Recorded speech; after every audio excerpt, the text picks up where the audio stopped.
4. More about prayer. For days after the discourse on prayer, the apostles continued to ask the Master questions regarding this all-important and worshipful practice. Jesus' instruction to the apostles during these days regarding prayer and worship may be summarized and restated in modern phraseology as follows. The earnest and longing repetition of any petition, when such a prayer is the sincere expression of a child of God and is uttered in faith, no matter how ill-advised or impossible of direct answer, never fails to expand the soul's capacity for spiritual receptivity. In all praying, remember that sonship is a gift. No child has aught to do with earning the status of son or daughter. The earth child comes into being by the will of its parents.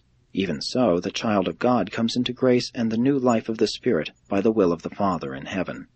Therefore must the kingdom of heaven, divine sonship, be received as by a little child. You earn righteousness, progressive character development, but you receive sonship by grace and through faith. Prayer led Jesus up to the supercommunion of his soul with the supreme rulers of the universe of universes. Prayer will lead the mortals of earth up to the communion of true worship. The soul's spiritual capacity for receptivity determines the quantity of heavenly blessings which can be personally appropriated and consciously realized as an answer to prayer. Prayer and its associated worship is a technique of detachment from the daily routine of life, from the monotonous grind of material existence. It is an avenue of approach to spiritualized self-realization and individuality of intellectual and religious attainment. Prayer is an antidote for harmful introspection. At least prayer, as the Master taught it, is such a beneficent ministry to the soul. Jesus consistently employed the beneficial influence of praying for one's fellows. The Master usually prayed in the plural, not in the singular. Only in the great crises of his earth life did Jesus ever pray for himself. Prayer is the breath of the spirit life in the midst of the material civilization of the races of mankind. Worship is salvation for the pleasure-seeking generations of mortals.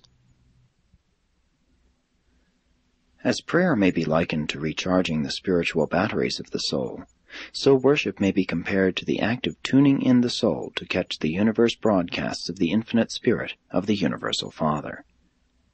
Prayer is the sincere and longing look of the child to its spirit Father. It is a psychologic process of exchanging the human will for the divine will. Prayer is a part of the divine plan for making over that which is into that which ought to be. One of the reasons why Peter, James, and John, who so often accompanied Jesus on his long night vigils, never heard Jesus pray, was because their Master so rarely uttered his prayers as spoken words. Practically all of Jesus' praying was done in the spirit and in the heart, silently.